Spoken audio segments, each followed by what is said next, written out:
Hello friend, आपका स्वागत है आपके अपने यूट्यूब चैनल ऑनलाइन शिक्षण पर। दोस्तों, फटाफट जुड़ जाइए। आप लोग अपने उन साथियों को शेयर कर दीजिए जो साथी अभी तक नहीं जुड़े हैं। फटाफट उन साथियों को बता दीजिए कि आपका एग्जाम बहुत पास है। फटाफट जुड़ जाइए। और जितने बच्चे टेस्ट नहीं दे रहे हैं, भैया गुस्सा ना दिलाओ उनको, नहीं तो टेस्ट ही बंद कर देंगे हम लाना। आप लोग टेस्ट दो भैया, टेस्ट बहुत जरूरी है। मात्र 500-600 व्यूज के लिए वहाँ पे टेस्ट नहीं होता है। अरे हैं बच्चे कितने और दे रहे हैं कितने बच्चे। आप लोग जुड़िए, थोड़े ज़्यादा से ज़्यादा संख्या में टेस्ट तो कम से कम दीजिए भैया। और रिवीजन पे ज़्यादा ध्यान दीजिए आप लोग छात्रों। अगर रिवीजन पे ध्यान देंगे ना तो आपका जो थ्योरी वाला पोर्शन है बेहतरीन तरीके से तैयार होगा। जब थ्योरी वाला पोर्शन बेहतरीन तरीके से तैयार होगा तो आप क्या करोगे, किसी भी क्वेश्चन को अपने हिसाब से अपने ढंग से समझ बना के कर सकते हो ना। तो इस वजह से थ्योरी की क्लास बिल्कुल परफेक्शन के साथ आपको दिया जाता है ना, कोई कसर नहीं छोड़ा जाता है। तो इस जो आपके यहाँ परफॉर्मेंस दिखाया जाता है आपके सामने बेटा, उसका थोड़ा सा लाभ लिया करिए आप लोग। और आपको बिल्कुल ऐसा भी तो नहीं है कि आपसे कुछ लिया जा रहा है फिर आपको दिया जा रहा है, ऐसा कुछ थोड़े है।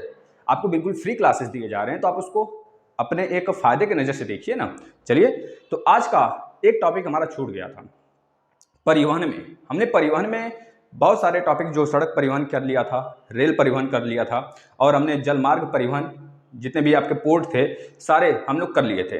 जो आपके बंदरगाह थे बिल्कुल हम लोग लोकेशन के साथ किए थे, आप लोग देख लीजिए। एक टॉपिक छूट रहा था तो कल हमने इसी तरह देखा आपका सिलेबस, तो एक टॉपिक हमको छूटता हुआ नजर आ रहा था, तो हमने आज इसको ख़त्म करने की प्रॉमिस की है, कर रहे हैं आपसे। आज इसको फिनिश करेंगे बिल्कुल बेहतरीन तरीके से। अब ऐसा भी नहीं है कि डीएलएड के लिए यही सिर्फ आप इसको पढ़ेंगे बेटा। यहाँ पे जो इतने कंटेंट्स दिए जाते हैं आपको ना, आपके मैक्सिमम एग्जाम्स के लिए दिए जाते हैं। आप बहुत सारे जितने भी टीचर्स की वैकेंसी आते हैं ना, अगर आप अप्लाई करोगे यूपी टेट वगैरह की, तो आप बिल्कुल बेहतरीन तरीके से यहाँ से क्वेश्चन बना सकते हो, ठीक है ना, अच्छे तरीके से। तो चलिए आज हम लोग स्टार्ट करते हैं अपना क्या, वायु परिवहन, यानी कि हवाई अड्डे यहाँ पे लिखे हैं। हम वायु परिवहन के बारे में पहले आपको नॉलेज दे देंगे थोड़ा सा ध्यान से। हम कमेंट पे भी ध्यान देंगे थोड़ा सा, ठीक है ना, ध्यान से आप लोग करेंगे बेटा। अब देखिए वायु परिवहन, अब वायु परिवहन का सबसे द्रुत यानी कि सबसे तेज साधन है। वायु परिवहन एक सबसे तेज साधन ही तो माना जाता है। इसके द्वारा भौगोलिक दूरियों को कम से कम कर दिया गया है, या कह लीजिए कि एक घर बना दिया गया है, मतलब एक गांव के अंदर सिमट दिया गया है। जैसे आप कभी अपने गांव में जब छोटे बच्चे थे तो कभी जो खेलते थे ना, बहुत सारे गेम्स वगैरह खेलते रहे होंगे आप लोग। तो उस गेम्स में क्या था, आप एक गांव से दूसरे गांव में भागते थे, फिर दूसरे गांव से तीसरे गांव में भागते थे ना, कितना जल्दी हो जाता था। वो दिन कितने अच्छे थे कि आप लोग तुरंत भागते थे, दूसरे गांव में चले जाते थे। लेकिन आज भी हवाई रास्ते से, हवाई परिवहन से, वायु परिवहन के माध्यम से आज भी हम लोग दूसरे देश को एक घर के रूप में देख सकते हैं। जब चाहें तब सेकेंडों में, घंटों में, मिनटों में वहां पे पहुंच अपना रीचमेंट कर सकते हैं, पहुंच बना सकते हैं वहां पे। चाहे वो मालवाहक हो, चाहे माल लाना हो, या फिर कोई विदेशी सेवा हमको देना हो, या फिर वहां से लेना हो, है ना, कुछ भी काम हो, या फिर कोई भी काम हो। अगर कोई पेंडेमिक हो गया, कोई सिचुएशन, अगर हालात बिगड़ गए, दूसरे देशों से रिलेशन खराब हो गए, अच्छे हो गए, तो हम लोग वायुयान के रास्ते से अपने उन जिम्मेदारियों को पूरा कर सकते हैं। क्योंकि अभी आप देख रहे हैं कोरोना काल में बहुत सारे हमारे भाई लोग फंसे थे विदेशों में, उनको क्या किया गया, भारत परियोजना के माध्यम से बहुत सारे परियोजनाएं चलाया गया सरकार द्वारा, भारत सरकार द्वारा। एक भारत परियोजना था, उसके माध्यम से हम लोग, भारत सेतु, बहुत सारे परियोजना थे बेटा, उसके माध्यम से हम क्या किए, दूसरे देश से लेकर आए ना, मात्र 2-3 दिन में 3 दिन में। यूएई से, जो खाड़ी देश थे, वहां से आना संभव होता है 2 दिन में, 3 दिन में, बताइए। बहुत दूर है, हजारों किलोमीटर दूर से यात्रा हम लोग मात्र कुछ घंटों में, मात्र कुछ मिनटों में कंप्लीट कर सकते हैं। यह वायु परिवहन का माध्यम है। यह एक तरह से हमारे रिसोर्सेस को, रिचमेंट को बहुत ज़्यादा बढ़ा देता है, एक दूसरे देश से कनेक्टिविटी को, है ना। ये बात याद रखेंगे आप, यह बहुत ही फायदेमंद होता है। यह समझौता, जो वायु समझौता होता है, वायु परिवहन समझौते होते हैं एक दूसरे देशों से, द्विपक्षीय समझौता उसे बोलते हैं, तो बहुत ही लाभदायक होता है एक दूसरे दोनों देशों के लिए, जिसके बीच में होता है ना। भारत का 103 देशों से, भारत का 103 देशों के साथ वायु परिवहन का द्विपक्षीय समझौता हुआ है। अभी हाल ही में हुआ था, कुछ कल ये 4-5 महीने पहले बेटा, 103 देशों से हुआ था। भारत को वायु परिवहन की दृष्टि से अगर देखा जाए बेटा ना, विश्व के नज़र से एक अच्छी स्थिति माना जाता है ना, एक अच्छी स्थिति में माना जाता है। अगर पूरे विश्व के नज़र से भारत को देखा जाए वायु परिवहन के स्थिति का, अगर जायजा किया जाए तो भारत एक अच्छी पोजीशन पे आता है। हालांकि आपको पता होना चाहिए, जो अगर देखा जाए पूरी दुनिया में देखा जाए बेटा, तो अमेरिका ऐसा पहला देश है, अमेरिका का मतलब पहला स्थान है पूरे विश्व में। या फिर पहले भारत की बात कर लेते हैं। भारत में अगर एयरपोर्ट अथॉरिटी ऑफ इंडिया के मुताबिक देखा जाए, क्योंकि एयरपोर्ट अथॉरिटी ऑफ इंडिया ही है जो विकिपीडिया हो गया या फिर अनेक गूगल जहां पे आप सर्च वगैरह करते हैं उसके माध्यम से अपडेट होता रहता है एयर वाला सिस्टम भारत का। तो उसी अथॉरिटी के माध्यम से अगर हम देखें तो भारत में अभी इस टाइम 486 एयरपोर्ट है बेटा। कितने? 486। सर इतने क्या चालू हैं? सारे अपने काम पे मतलब कि कार्यरत हैं? नहीं बेटा, सारे कार्यरत नहीं हैं। हम बताएंगे आपको, आप लोग बस सुनते चलिए। इसमें से कई सारे हवाई अड्डे ऐसे हैं ना जो कि चालू हालात में है ही नहीं, ससुरा सब बंद पड़े हैं। और कई तो ऐसे हैं जिसका इस्तेमाल सीधा डायरेक्ट सेना करती है, हमारी सेना करती है, एयरफोर्स, नेवी और आपका थल सेना। ये सारे सेना हमारे डायरेक्ट इस्तेमाल करते हैं उसे, ठीक है ना। वह हमारे और आपके लिए नहीं है, जनता के लिए नहीं, डायरेक्ट वो सेना के लिए बेटा। वहां से अपना जब कोई अगर आगाज वगैरह होता है लड़ाई का, तो वहां से डायरेक्ट भारत की सेनाएं उड़ान भरती हैं, हमारी सेनाएं उड़ान भरती हैं, वह केवल उनके अंडर में है। हालांकि एक उड़ान योजना अभी हाल ही में कुछ उड़ान योजना शायद 2015 या 2014 में आया था, आप लोग बताएंगे उड़ान योजना मोदी सरकार कब लॉन्च किया था। उड़ान योजना के तहत भारत सरकार छोटे से छोटे, अभी बेटा हाल ही में आया शायद उड़ान योजना ना, तो आप लोग थोड़ा बताएंगे कब आया था उड़ान योजना, है ना। उड़ान योजना के तहत भारत सरकार का यह एक तरह से योजना है कि भारत सरकार यह चाहती है कि छोटे से छोटे गांव को नहीं, शहरों को कह लीजिए, जो छोटे छोटे शहर हैं जहां पे कनेक्टिविटी नहीं है हमारे एयर माध्यम से, उसको कनेक्ट करने का महत्वपूर्ण या फिर महत्वाकांक्षी योजना बनाई गई, जिसका नाम है बेटा उड़ान योजना। उड़े आम जनता, इस तरह का उसका टैग लाइन है, उड़े आम जनता। मतलब इस तरह से उसमें हवाई चप्पल का भी प्रचार वगैरह किया गया था कि जो चप्पल पहनने वाले हैं वो भी हवाई सफर की यात्रा कर सकते हैं। लेकिन आप देख रहे हैं हम भी तो हवाई चप्पल पहनते हैं, है ना।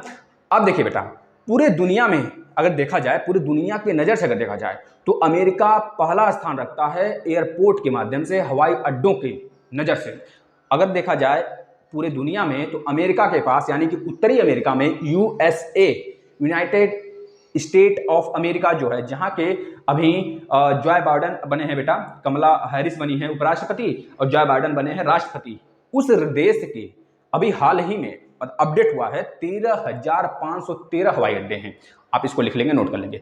दूसरे स्थान पर हवाई अड्डे रखने वाला ब्राजील देश आता है, वो साउथ अमेरिका का देश है, साउथ अमेरिका का देश है ब्राजील। बता देंगे बेटा, बहुत ही महत्वपूर्ण देश है भारत के व्यापारिक नज़र से अगर देखा जाए ब्राजील को, तो ब्राजील में ही अमेजन जंगल पाए जाते हैं। अब ब्राजील में ही अमेजन की नदी, अमेजन सबसे अपोहा में सबसे बड़ी नदी बहती है, अमेजन नदी अपोहा के नज़र से सबसे बड़ी नदी अमेजन नदी ब्राजील में ही बहती है। साउथ अमेरिका में ब्राजील है, उसके पास दूसरा सबसे बड़ा हवाई अड्डा रखने वाला देश माना जाता है उसे बेटा। उसके पास 4,093 हवाई अड्डे हैं। धीरे नहीं बोलेंगे कि आप धीरे बोलिए सर, धीरे नहीं बेटा, इसमें कुछ नहीं है, आप लोग लिखते चलिए, हमारी एक बात को सुनते चलिए, उसको पॉज करिए, वीडियो को लिखते चलिए कॉपी पे। मेरे शेर हो, मेरे शेरनियों, आपके लिए यह कंटेंट दिया जाता है, एक अच्छे वैरायटी का कंटेंट है बेटा। आप लोग कोई भी कंजूसी नहीं करेंगे इसे नोट करने में, फटाफट नोट करिए और अपने एग्जाम को क्लियर करिए बेटा। यानी कि 4,093 हवाई अड्डे किसके पास हैं? दूसरे स्थान पे रखने वाला ब्राजील है बेटा, याद रखेंगे। तीसरे नंबर पर सर कौन है? तीसरे नंबर पर मैक्सिको आ जाता है। मैक्सिको तीसरा स्थान रखता है। मैक्सिको भी नॉर्थ अमेरिका का यानी उत्तरी अमेरिका, हमने आपको लोकेशन के माध्यम से बताया था बेटा, जब आपको मतलब कर्क रेखा मकर रेखा में जो आपको घास के मैदान पढ़ा रहे थे उस समय, आप देखिए उस वीडियो को, तो उस समय हम बताया था आपको कि जो आपका नॉर्थ अमेरिका है, नॉर्थ अमेरिका में मैक्सिको भी एक देश पड़ता है, USA के नीचे, यूनाइटेड स्टेट एमिरेट, मतलब कि अमेरिका के नीचे पड़ जाता है आपका क्या नाम है? मैक्सिको। मैक्सिको तीसरा स्थान रखता है बेटा हवाई अड्डे के मामले में। उसके पास विश्व का तीसरा सबसे ज्यादा हवाई अड्डा है, कहा जाता है 1,714 हवाई अड्डे उसके पास हैं। ये चीज लिख लेंगे बेटा। अब देखिए हम आपको आगे ले चलते हैं। भारत की अगर बात करें, भारत में बेटा, भारत में अगर परिवहन की सुविधा बात करें, परिवहन की सुविधा की नज़र से भारत में कब वायुयान का आगाज हुआ था? आगाज कब हुआ था? तो बता देंगे 1911 में भारत में वायुयान की शुरुआत हुई थी। सबसे पहला वायुयान यानी कि सबसे पहला हवाई जहाज भारत के किस जगह से उड़ा था, क्या बता सकता है कोई? तो बता देंगे बेटा, सर्वप्रथम विमान सेवा, मतलब विमान डाक सेवा इलाहाबाद के नैनी के बीच, इलाहाबाद से नैनी के बीच चलाया गया था। नैनी वही स्थान है, याद करिए, जहां से आपका मानक समय रेखा IST गुजरती है 82.3 डिग्री, है ना, 82 डिग्री 0.3 मिनट आपकी जो गुजरती है इलाहाबाद के नैनी से ही होके 5 राज्यों से होकर गुजरती है। बेहतरीन तरीके से आपको बताया गया बेटा, आप उसे पढ़िए अच्छे से और थोड़ा सा फैक्ट जानते चलिए, ठीक है ना। अब आगे चलते हैं, अब ध्यान देंगे आप बेटा। यह तो हो गया नैनी से आपका डाक सेवा, जो हवाई डाक सेवा स्टार्ट हुआ सबसे पहला इलाहाबाद के नैनी से। इसके बाद 1933 में, लिखिएगा ध्यान से, 1933 में India national Airways, India national Airways का संचालन किया गया। कहां से हुआ संचालन बेटा? बता देंगे, लाहौर से कराची में। आप कहेंगे सर लाहौर तो कराची पड़ जाता है पाकिस्तान में। बेटा समय तो सुनिए, 1933, क्या 1933 में भारत और पाकिस्तान का विभाजन हुआ था? नहीं ना। तो क्या हुआ, पाकिस्तान तो भारत में ही था ना, वो तो जिन्ना ससुरा द्वारा, जिन्ना जो है पगलुआ जो था जिन्ना, उसके द्वारा हो गया ना विभाजन, मतलब उसके चाहने से हुआ। अगर वो नहीं चाहता तो रुक जाता 1940 में, लेकिन क्या था, होना था, हो गया। अब इतिहास में ये नहीं कहा जाता अगर यह हुआ होता तो वो हो जाता, नहीं, इतिहास तो खत्म हो गया ना, इतिहास में जो होना तो वो हो गया, बस साफ बातें हैं। तो 1933 में जो आपका बोला जाए इंडियन नेशनल एयरवेज कंपनी की स्थापना हुई थी, कहां से, मतलब कहां के बीच हुई थी बेटा? बता देंगे भारतीय, मतलब जो लाहौर था, लाहौर से कराची के बीच में हुआ था, ठीक है, यह चीज याद रखेंगे। जो विमान, दूसरा विमान सेवा था, दूसरा विमान भी उसी जगह से उड़ान भरा था, आपका कराची से, लाहौर से कराची के बीच में, जो पाकिस्तान में पड़ता है। लेकिन अब तो कह सकते हैं पाकिस्तान में, लेकिन पहले भारत में ही पड़ता था ना, तो भारत के नजर से उसे देखते हैं। दूसरा, जो भारत का दूसरा हवाई अड्डा था, दूसरा वायुयान, मतलब वायु जो एयर था, वायु के रास्ते जो दूसरी हवाई जहाज अपना उड़ान भरी थी, कहां से बेटा? बता देंगे आप, लाहौर से कराची के बीच में, ठीक है ना। चलिए आगे बढ़ते हैं, आप लोग थोड़ा सा शेयर कर दीजिए, एक बार अच्छा के शेयर कर दीजिए, फिर हमारे साथियों हम आगे बढ़ते हैं। चलिए एक बार शेयर कर दीजिए, एक बार दबा के। सारे बच्चे थोड़ा सा पसीने तो देख ले निकल रहे हैं, देख लीजिए कितने पसीने निकल रहे हैं। आप थोड़ा सा रहम खाइए भैया, है ना, खाइए, नहीं खाना है तो कोई बात नहीं, हम पढ़ाते हैं।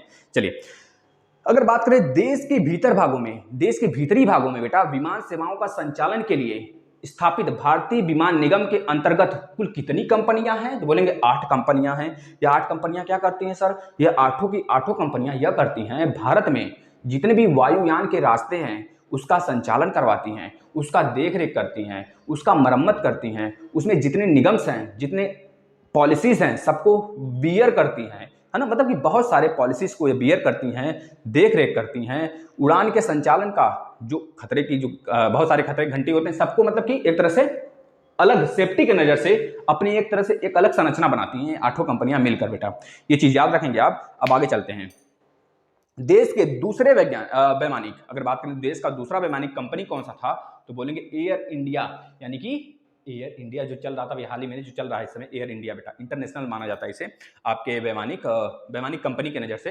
एयर इंडिया भारत का दूसरा कंपनी माना जाता है बेटा। इसकी स्थापना विदेशों के लिए विमान सेवाएं उपलब्ध कराना था, और कल इसके द्वारा विश्व के 96 यानी कि 96 देशों से भारत जुड़ा गया था बेटा, यह चीज याद रखेंगे। 96 देशों के साथ भारत का जुड़ा हुआ था, समझौता हुआ था, किस दूसरी कंपनी के माध्यम से बेटा? बता देंगे एयर कंपनी जो आपकी थी दूसरी, उसका नाम ही था एयर इंडिया, है ना, याद रख लेंगे, ये तो इजी है। पहला क्या था, अच्छा बता देगा कोई?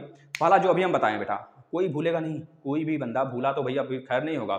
सबसे पहली कंपनी के बारे में जो बताए थे बता दीजिए फटाफट सारे लोग बताएंगे। पहली कंपनी का नाम हमने क्या बताया? बताइए। एयरवेज बताया था, एयरवेज और एयर इंडिया दोनों याद रहना चाहिए। एयर इंडिया, एयरवेज 1933 में स्टार्ट हुआ था, ठीक है ना, ये बातें आपको पता होना चाहिए बेटा। अब देखिए ध्यान से, इन दो निगमों, जो एयरवेज है और एयर इंडिया है, इन दो निगमों के अतिरिक्त ये तो देशों के साथ भारतीय कनेक्टिविटी बढ़ा रहे थे ना, लेकिन अगर बात करा जाए भारत में, अगर हमको बनारस से मेरठ जाना हो, बनारस से लखनऊ जाना हो, बनारस से दिल्ली जाना हो, बनारस से कोलकाता जाना हो, बनारस से किसी भी प्लेस पे या फिर किसी भी प्लेस से बनारस में आना हो, तो क्या करते हैं हम? अब ये तो थोड़े करेंगे इंटरनेशनल एयरपोर्ट यूज करेंगे, नहीं, लोकल भी तो यूज करेंगे। अभी हम आपको बताएंगे हमारे देश में 486 एयरपोर्ट हैं, सब के सब इंटरनेशनल थोड़े हैं, मात्र 26 इंटरनेशनल एयरपोर्ट हैं। अभी फिलहाल में 25 था, लेकिन एक बढ़ गया है। एक जो बड़ा है यह है देवी अहिल्याबाई होलकर इंटरनेशनल एयरपोर्ट, जो कि आपके मध्य प्रदेश में बढ़ाया गया बेटा। 2019 में यह संज्ञान में आया था हमारे, तो आपको पता होना चाहिए ये चीज़, है ना। चलिए, तो याद रखेंगे जो हमारे देश में लोकल शहरों में शहर से शहर की कनेक्टिविटी बढ़ाने के लिए घरेलू उड़ानों के लिए एक वायुदूत नामक तीसरा निगम की स्थापना किया गया बेटा। याद रखेंगे कब किया गया, 1981 में किया गया। वायुदूत तीसरा अंतरराष्ट्रीय निगम, जो कि केवल और केवल हमारे भारत के शहरों को कनेक्टिविटी करेगा आपस में बेटा। ये चीज आप याद रखेंगे, ठीक है ना। यहां मतलब यह वहां भी अपनी पहुंच सुनिश्चित कर पाएगा जहां इंडियन एयरवेज और आपका कौन विमान सेवा, दूसरा क्या बताया बेटा, एयर इंडिया की पहुंच नहीं होगी, वहां भी यह अपना पहुंच सुनिश्चित कर पाएगा। ये बातें होगी। अच्छा ये बताइए सर, अभी इसके बारे में आते हैं बेटा, यह बताना बहुत जरूरी है आपको, यह याद भी करना है आपको, क्योंकि यहाँ से क्वेश्चन बनेंगे आपके एग्जाम में, ठीक है ना। थोड़ा सा कुछ बातें कर ले। अच्छा, वायु परिवहन के लाभ क्या है बेटा, बता सकते हैं कोई। वायु परिवहन के बहुत लाभ हैं, अगर देखा जाए बेटा ना, वायु परिवहन के बहुत सारे लाभ हैं। इसके पहले हम देख लेते हैं, देश में हवाई अड्डों को उनके कार्यात्मक विशेषता महत्व तथा उनके द्वारा प्रदान की जाने वाली सुविधाओं के आधार पर 4 भागों में बांटा गया है। कितने भागों में, 4 भागों में बांटा गया है। पहला लिखिएगा, अंतरराष्ट्रीय हवाई अड्डा, वर्तमान संख्या कितनी है इसकी, 26 है। अभी तो हम बताएंगे आपको यही चीजें। दूसरा क्या है सर, पहला तो हो गया अंतरराष्ट्रीय हवाई अड्डा, इसके नजर से देखते हैं। और तीसरा है प्रधान हवाई अड्डे। यह क्या है सर, इससे क्या होता है बच्चों कि छोटे बड़े जितने भी सभी प्रकार के वायुयान हैं उतरने एवं उड़ान के लिए सुविधा प्रदान करते हैं, जो इसका नाम है क्या, प्रधान हवाई अड्डा बेटा। ये चीज याद रखेंगे। तीसरा नंबर का क्या है सर, तीसरा नंबर लिख लेंगे मध्यम श्रेणी के हवाई अड्डे। मध्यम श्रेणी के हवाई अड्डे हैं आम आदमी के लिए। छोटे हवाई अड्डे, छोटे मतलब 4 नजर से विभाजित किया गया है, 4 वर्गों में हमारी वायुयान की सुविधाओं को बांटा गया है। आपको पता होना चाहिए, अगर कोई चीज एक कलिजे की बेटा एक संगठन में होता है कोई चीज, या फिर कई विभागों में बांटकर छोटे छोटे खंडों के रूप में अगर कोई चीज होती है, कोई व्यवस्था बनाई जाती है, तो वह सुपर होती है, सुपर से भी ऊपर होता है बेटा। मतलब बहुत परफेक्ट व्यवस्था बनता है वहां पे, लेकिन उसको सही से डील करने वाला रहना चाहिए। इसी को देखते हुए भारत के हवाई अड्डों को 4 वर्गों में बांटा गया था। अंतर्राष्ट्रीय हवाई अड्डा, यह विमान जो आपके देखा जाए भारत के जो विमान हैं अंतर्राष्ट्रीय हवाई अड्डे हैं इस समय 26 हैं। प्रधान हवाई अड्डे के रूप में बांटा गया।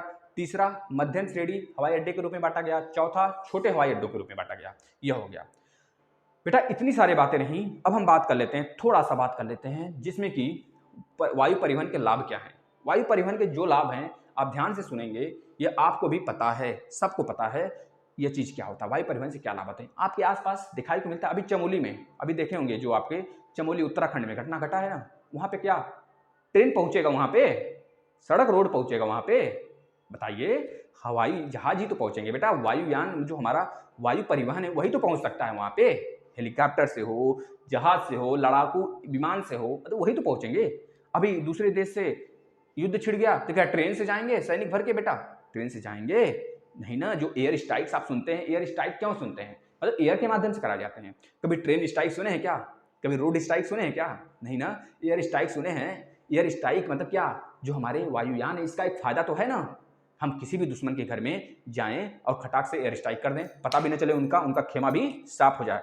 जैसा हमारा बेटा बगल वाला जो हमारा छोटा नन्हा मुन्ना बच्चा है पाकिस्तान, वो क्या करता है, झूठ मूठ का रोता है, अरे इतने सैनिक को हम मार दिए, ससुरा कहता है कोनो मर भी नहीं किए। सीधा मारेंगे इमरान खान को इस बार बेटा, तब वो समझेगा, है ना। अब चलिए बेटा, अब ध्यान से देखेंगे आप इस चीज को जो हम आपको बताने जाते हैं। पहला, वायु परिवहन के माध्यम से सुदूर एवं कठिन भूभागों तक पहुंचा जा सकता है आसानी से, यह चीज पहला लिख लीजिएगा। दूसरी बात, जब पर्वतें होती हैं, ऊंची ऊंची मरुस्थलें होती हैं, जो घने वन होते हैं, वहां पे, या फिर जो कह लीजिए कि जहां पे बादल क्षेत्र वाले होते हैं, बादल क्षेत्र वाले जैसे उत्तराखंड हो गया, हिमाचल प्रदेश हो गया, लद्दाख वाला पोर्शन हो गया, आपका मेघालय वाला क्षेत्र हो गया, जहां पे हमेशा बादल होते हैं, वहां पे पहुंच, वहां का रिचमेंट बिल्कुल सुविधाजनक बन पाता है हमारे एयरवेज के माध्यम से बेटा, हमारे वायुयान के परिवहन के माध्यम से। तीसरा चीज लिखेंगे आप, वायु परिवहन आपातकालीन स्थितियों, युद्ध काल एवं प्राकृतिक आपदाओं जैसे कि आपका कभी बाढ़ आ गया, कभी भूस्खलन हो गया, तो इन सब चीजों से बचाव के लिए भी हम लोग यूज करते हैं। एनडीआरएफ ना, आपने सुना होगा, अभी हाल ही में चमोली में हमारे जो बचाव करने वाले जो सेना है वो पहुंची थी, एयर के माध्यम से ही कमर में बेल्ट बांध के लटक के समुद्रों में जाके खाई में जाके सबको निकाल रहे थे। देखा होगा आपने, करीब 36 से 37 लोग, 37-38 लोग, बहुत सारे लोग मरे होंगे। खैर जितना डाटा दिखाया जाता है हमको वो सही होता है कि नहीं सही होता है वो खुद आप लोग जानते हैं बेटा, है ना। चलिए अब हम आगे चलते हैं। अब यहाँ से यह नोट करने वाला पॉइंट है बेटा, अब जितने 26 के 26 हैं यहाँ पे अंतर्राष्ट्रीय हवाई अड्डा, आप अगर स्क्रीनशॉट लेना है स्क्रीनशॉट ले लीजिए इसका फटाक से मेरे साथियों, फिर हम याद करवाते हैं आपको। देखिए पहला याद करेंगे दिल्ली। दिल्ली में कौन सा अंतर्राष्ट्रीय हवाई अड्डा है भारत का, तो बता देंगे इंदिरा गांधी अंतर्राष्ट्रीय विमान क्षेत्र, है ना, याद रख लेंगे बेटा। दूसरे नंबर पे आ जाता है, देखिए इंदिरा गांधी बहुत ज्यादा दिल्ली से रिलेटेड थी, ये दिल्ली को बहुत ज्यादा प्यार वगैरह करती थी, इस तरह आप याद रख लेंगे। इंदिरा गांधी दिल्ली से बहुत ज्यादा इनका रिलेशन था, अच्छा रिलेशन था, इस तरह याद करने का एक जरिया है। नहीं तो आप खुद बना सकते हैं, ट्रिक तो बना लीजिए। मुंबई, मुंबई में छत्रपति शिवाजी, अब देखिए छत्रपति शिवाजी अंतर्राष्ट्रीय विमान क्षेत्र इसका नाम था, अंतर्राष्ट्रीय एयरवेज इसका नाम था, लेकिन अभी हाल में इसका नाम बदला गया था, छत्रपति शिवाजी महाराज अंतर्राष्ट्रीय हवाई अड्डा इसका नाम कर दिया गया था। आप इसे याद रखेंगे, मुंबई में है बेटा। चेन्नई, चेन्नई में तो सिंपल है, चेन्नई विमान क्षेत्र हवाई अड्डा याद रखेंगे बेटा। कोलकाता, दीदी जी का गढ़, जहाँ पर अभी चुनाव होने वाला है हमारे साथियों, देखते हैं क्या नज़ारा वहाँ का होता है। नज़ारा वैसे देखने को है, सुबह सुबह न्यूज़ देखिए। नेताजी सुभाष चंद्र बोस इंटरनेशनल हवाई अड्डा, हमारे नेताजी हमारे सुभाष बाबू का हवाई अड्डा, जो मतलब कि इसके नाम इनके नाम से कहाँ पे है बता देंगे, कोलकाता में भैया, है ना, क्योंकि कोलकाता में आपको पता होगा फॉरवर्ड ब्लॉक की स्थापना इनके द्वारा किया गया था 1939 के आसपास में। तो इन्होंने जब अंग्रेजों के साथ जब युद्ध छिड़ा था तो सबसे पहले कोलकाता के पास ही ये इनका खेमा आया था। कहाँ से बेटा, जो आपका इंडोनेशिया करें, हाँ सही है, इंडोनेशिया हो गया, अंडमान निकोबार हो गया, तो अंडमान निकोबार में एक द्वीप भी इनके नाम पर है ना, तो रॉस द्वीप, रॉस द्वीप का नाम अभी बदल के इनके नाम पे कर दिया गया, आपके नेताजी सुभाष चंद्र बोस जी के नाम पे कर दिया गया है ना। तो याद रखेंगे आप, वहाँ से इनका रिचमेंट हुआ था, मतलब पहुँच बने थे जब उस समय अंग्रेज नहीं जा रहे थे हमारे देश से, तो ये भी एक अपना सेना तैयार कर लिए थे, जिसका नाम फॉरवर्ड ब्लॉक की स्थापना इन्होंने किया था, अपना सेना वगैरह बना लिए थे, है ना। तो ये इनका जो सेना था बेटा कोलकाता के पास आया था। तो कह लीजिए कि ऐसे आप याद करने का ट्रिक है, एक तरह से याद कर लेंगे। सबसे पहले कोलकाता पहुंचे थे तो कोलकाता में ही पड़ गया इनके नाम से हवाई अड्डे का नाम, इस तरह याद कर लेंगे बेटा। बंगलौर, 2-3 बार इस चीज को बोल लेंगे बेटा ना 100% याद हो जाएगा, एक बार बोल लीजिए, एक बार लिख लीजिए। बंगलौर, बंगलौर वही कर्नाटक, कर्नाटक है ना, कर्नाटक बेटा, आपको पता है नहीं कर्नाटक कितना ज्यादा यहाँ पे इसका। अच्छा कर्नाटक, बंगलौर को क्या बोलते हैं बताइए, बंगलौर को क्या बोला जाता है, बंगलौर को क्या बोला जाता है, सिलिकन सिटी बोला जाता है, आपको पता है कि नहीं, सिलिकन सिटी। बंगलौर में हवाई अड्डा है कैंपेगौड़ा, कैंपेगौड़ा अंतर्राष्ट्रीय हवाई अड्डा, इसको इस तरह याद कर लेंगे। बंगलौर में जाना आसान नहीं है क्योंकि वहाँ पे सिल्क है, सिल्क हो सकता है गोड़ में, गोड़ मतलब पैर बोलते हैं ना, गोड़ को पैर बोला जाता है सिंपल मतलब कि आम भाषा में, तो बोल सकते हैं गोड़ में, नहीं तो क्या हो जाएगा, कैंप लग जाएगा, या फिर इस तरह याद कर सकते हैं, कुछ भी ट्रिक बना सकते हैं। वहाँ पर हमेशा कैंप लगा होता है, कैंप लगा होता है हमेशा, वहाँ पे कैंप लगा होता है बेंगलोर में, क्योंकि वह सिलिकन सिटी है, यहाँ पे बहुत सारी कंपनियां हैं, बहुत सारे के हेडक्वार्टर्स हैं, तो यह सब इस तरह आप याद कर सकते हैं, ठीक है ना। हैदराबाद, हैदराबाद हवाई अड्डा, मतलब हैदराबाद में किसका हवाई, मतलब किस नाम से हवाई अड्डा है बता देंगे, राजीव गांधी, राजीव गांधी के नाम से हवाई अड्डा कहाँ पर है बेटा बता देंगे, हैदराबाद, हैदराबाद, हैदराबाद तेलंगाना का कैपिटल है, अभी फिलहाल में आंध्र प्रदेश का भी कैपिटल है, ठीक है, याद रखेंगे। रांची, रांची बेटा, रांची, रांची झारखंड, रांची का बता देंगे आप बेटा, रांची का बता देंगे आप कि झारखंड, झारखंड का कैपिटल है रांची। बिरसा मुंडा, बिरसा मुंडा आपने सुना होगा, बिरसा मुंडा विद्रोह, यह झारखंड से ही थे, बिरसा मुंडा विद्रोह जो हुआ था। बिरसा मुंडा एक पर्सन का नाम था दोस्तों, इन्होंने विद्रोह किया था, कहिए उसका नाम था, क्या नाम था, उलगुलान, उलगुलान, उलगुलान विद्रोह के नाम से उसे जाना जाता था बेटा, याद रखेंगे ना। उलगुलान विद्रोह कब हुआ था विद्रोह बेटा, 1895 से लेकर 1890 के बीच में हुआ था बेटा, ये चीज़ आपको याद रहना चाहिए, सॉरी सही है ना, 95 से लेकर 1900 बेटा, 90 कहाँ से 1900 के बीच में हुआ था, यह याद रखेंगे, 95 से लेकर 1900 के बीच में। इसके बाद अहमदाबाद सरदार वल्लभ भाई पटेल के नाम से बेटा है, याद रखेंगे। जयपुर में, जयपुर, जयपुर इंटरनेशनल हवाई अड्डे के नाम से है। तिरुअनंतपुरम जो केरला में है ना, केरला में है, केरला में ही त्रिवेंद्रम, तिरुअनंतपुरम केरला का है, एक सिटी है बेटा, इस कैपिटल भी है, ठीक है, याद रखेंगे। त्रिवेंद्रम, त्रिवेंद्रम अंतर्राष्ट्रीय हवाई अड्डा, ये हमारा केरला में है। गोवा, गोवा में एकमात्र हवाई अड्डा बेटा, याद रखेंगे दाबोलियम, है तो हवाई अड्डा बहुत सारे, लेकिन ये इंटरनेशनल हवाई अड्डे हैं बेटा, इसको याद करिएगा आप, ये इंपॉर्टेंट है। गोवा का दाबोलिम हवाई अड्डा, ये चीज़ आपको पता होना चाहिए। गुवाहाटी, गुवाहाटी में लोकप्रिय गोपीनाथ बारदोलाई, है ना, याद होगा कि नहीं आपको। देख गुवाहाटी, गुवाहाटी बहुत फेमस है, लोकप्रिय गोपीनाथ। अच्छा बारदोलाई क्यों बोलते हैं इनको, क्योंकि आपको पता होगा कि सरदार वल्लभ भाई पटेल को 1928 में कर माफ, मतलब कर को इन्होंने 22% कर को, लगान को इन्होंने कम करके 6%, 6.03% के आसपास में करवा दिए थे। तो वहाँ की जो महिलाएं थी इन्हें क्या कह के बुलाई थी बताइए, सरदार, सरदार कह के बुलाई थी, है ना बेटा, याद रखेंगे ना, याद रखेंगे इस चीज़ को। वैसे कहा जाता है गांधी जी भी इनको सरदार कहे थे, है ना, तो वहाँ पे गांधी जी भी थे, गांधी जी का भी रोल था वहाँ पे, ठीक है, याद रखेंगे। लेकिन इनका नाम आता है, अगर आपसे पूछा जाता है तो 1928 लगा देंगे, 1928 में यह बारदोली सत्याग्रह हुआ था, है ना। अमृतसर, अमृतसर में बेटा, अमृतसर पंजाब वाला, तो वहाँ पे है कौन सा हवाई अड्डा, तो श्री गुरु रामदास जी के नाम से है। कोचीन केरल का बेटा, कोचीन हवाई अड्डे के नाम से फेमस है, आप बता देंगे, ठीक है ना। पोर्ट ब्लेयर अंडमान निकोबार का कैपिटल, वीर सावरकर विमान सेवा प्राधिकरण यहाँ का एक अंतर्राष्ट्रीय हवाई अड्डा है बेटा, याद कर लेंगे, ठीक है। 16वें नंबर का हवाई अड्डा कोझिकोड कालीकट, जहाँ पे वास्को डिगामा आया था 1498 में, 1498 में वास्को डिगामा सबसे पहले पहुंचा था। और ससुरा कह रहा था कि हम भारत को खोजे, भारत खोया थोड़ा था, भारत का जल मार्ग का खोज किया था जिसका नाम था कैप ऑफ गुड होप बेटा, याद रखेंगे, कोझिकोड।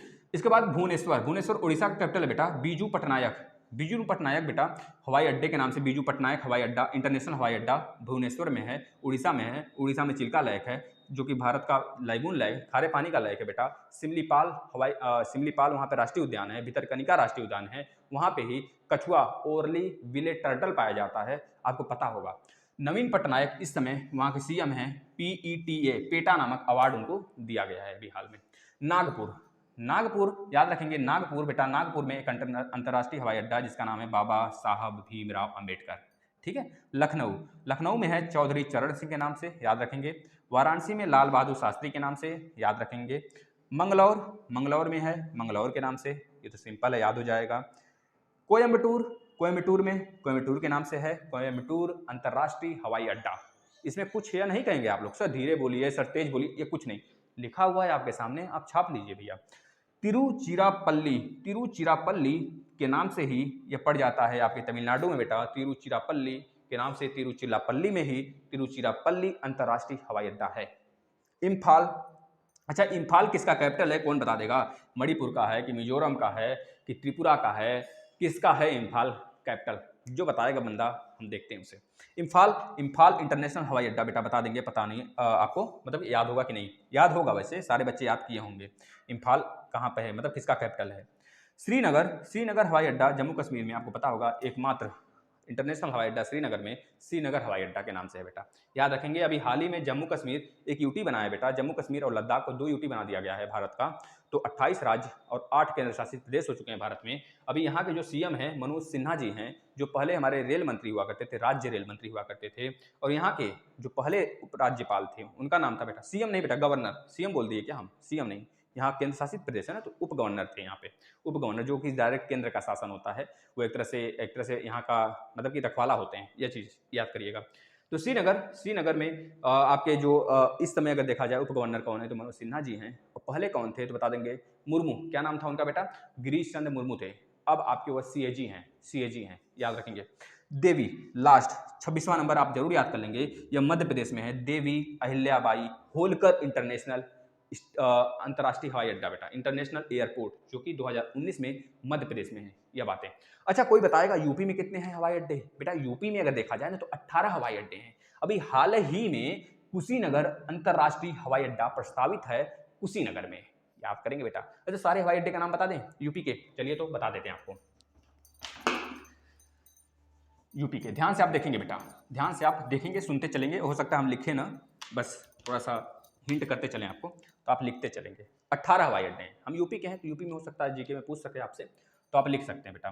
पहला है चौधरी चरण सिंह, चौधरी चरण सिंह, यह लखनऊ में है, लखनऊ में है, याद रखेंगे। इसके बाद लाल बहादुर शास्त्री जो भारत के दूसरे प्राइम मिनिस्टर थे, इनका 1966 में ताशकंद समझौता में मृत्यु हो गया था, तो बता देंगे बेटा ये वाराणसी में है, वाराणसी में है यह। लेकिन लाल बहादुर शास्त्री जी जो रहने वाले थे इलाहाबाद के थे बेटा, इनका जो घर था, इनका जो आवास था, मतलब इनका जो जन्म हुआ था वो इलाहाबाद में हुआ था। अब बता देंगे बेटा बमरौली, बमरौली, बमरौली हवाई अड्डा। ये सब हवाई अड्डे इंटरनेशनल हवाई अड्डा नहीं है, इसमें से कोई इंटरनेशनल मात्र 3 है भारत में, मतलब कि यूपी में। भारत में तो 26 हैं, मात्र यूपी में अगर देखा जाए तो 3 इंटरनेशनल हवाई अड्डा है। तीनों का नाम लिख लीजिए पहले तो, जैमर, जेवर बेटा, जेवर, जेवर हवाई अड्डा, जेवर हवाई अड्डा, जेवर इंटरनेशनल हवाई अड्डा। यह बन रहा है अभी, यह बन रहा है बेटा, बन रहा है। यह कहाँ पर है? गौतम बुद्ध नगर में है, गौतम बुद्ध नगर में है। दूसरा जो इंटरनेशनल हवाई अड्डा है बेटा, याद लिख करिएगा इसे, ताज, ताज हवाई अड्डा, ताज इंटरनेशनल एयरपोर्ट। यह कहाँ पर है बेटा? आपको पता है कहाँ पर है? ग्रेटर नोएडा में, ग्रेटर नोएडा में है। इसके बाद जो तीसरा इंटरनेशनल हवाई अड्डा है भारत में, मतलब यूपी में बेटा, कुशीनगर। अभी यह बन रहा है, यह प्रस्तावित है, कुशीनगर, कुशीनगर बेटा, यह प्रस्तावित है, बन रहा है, कर लीजिए। यह कहाँ पर है? तो बता देंगे कुशीनगर में ही है, कुशीनगर में ही है बेटा, अंतर्राष्ट्रीय, ठीक है ना। इसके बाद आपका कह लीजिए कि बमरौली हो गया। बमरौली के बाद चकेरी, चकेरी हवाई अड्डा। चकेरी कहाँ पे? कानपुर में है। चकेरी के बाद भैया खरिया, है ना, खेरिया, खेरिया, खेरिया हवाई अड्डा है। ये भी कानपुर, ये भी यह आगरा में बेटा, खेरिया जो है आगरा में है। इसके बाद आप बता देंगे नागरिक, नागरिक, नागरिक हवाई अड्डा, यह भी कानपुर में है। हिंडन, हिंडन मोस्ट इंपॉर्टेंट है, आप लिख लीजिए हिंडन, हिंडन हवाई अड्डा। यह कहाँ पर है? तो बता देंगे गाजियाबाद, गाजियाबाद में है हिंडन हवाई अड्डा। इसके बाद फैजाबाद, फैजाबाद हवाई अड्डा कहाँ पर है? तो बता देंगे भैया ललितपुर में, सॉरी फैजाबाद, तो फैजाबाद में ही होगा ना, फैजाबाद। फैजाबाद का भी नाम बदल गया, बदल दिया गया बेटा, क्या नाम रख दिया गया है? अयोध्या, है ना। तो फैजाबाद हो गया। इसके बाद आप लोग नोट करिएगा भैया, आप लोग नोट करते चलेंगे मेरे शेरों, मेरे शेरों और शेरनियों, आप लोग नोट करते चलिएगा। हम बोलते जा रहे हैं, आप लोग सोच रहे होंगे सर तो सुन नहीं रहे हैं, मतलब सर को क्या, सर बोलते जा रहे हैं, हम करें या ना करें, तो नहीं, ऐसी बात नहीं है, आप लोग करिए इस चीज़ को। इसके बाद ललितपुर, ललितपुर बेटा, ललितपुर एक जिला भी है ना हमारे यहाँ, तो ललितपुर, ललितपुर में भी एक है, ललितपुर के नाम से ही है, याद करेंगे आप। इसके बाद झांसी, झांसी भी है, एक है, झांसी में ही है, यूपी के झांसी में। ताज हो गया। एक है गोरखपुर, गोरखपुर, गोरखपुर में ही है, गोरखपुर के नाम से, तो गोरखपुर में ही है। इसका नाम अभी बदला गया है, इसका नाम क्या किया गया है? गोरखपुर हवाई गोरखपुर हवाई अड्डे का बेटा नाम किया गया है अभी महायोगी नाथ गोरखपुर, महायोगी नाथ गोरखपुर के नाम से इसका रखा गया है शायद, आप इसे देख लेंगे एक बार। इसके बाद IIT कानपुर, IIT कानपुर के नाम से भी एक आपका हवाई अड्डा है, वह भी कानपुर में ही है। बरेली, बरेली के नाम से भी एक है, जो कि बरेली में ही है। BR अम्बेडकर के नाम से एक है, BR अम्बेडकर के नाम से एक है बेटा, यह मेरठ में है, अभी हमने आपको बताया, यह मेरठ में है, ये चीज़ याद रखेंगे, ठीक। इतने 18 के 18 हवाई अड्डे हो गए जो कि भारत में, यूपी में है, और मात्र 3 इंटरनेशनल हवाई अड्डे आपके यूपी में है, याद रखिएगा, है ना। चलिए तो फटाफट आप लोग इसको शेयर कर देंगे, और पिछला वीडियो जरूर रिवाइज करेंगे बेटा, है ना। चलिए सारे वीडियो आप रिवाइज करेंगे, और ध्यान से बेटा मन लगा के रिविजन के साथ अच्छे ढंग से पढ़ाई करिए। आपका चैनल ऑनलाइन शिक्षा आपके साथ हमेशा खड़ा रहेगा। चलिए धन्यवाद।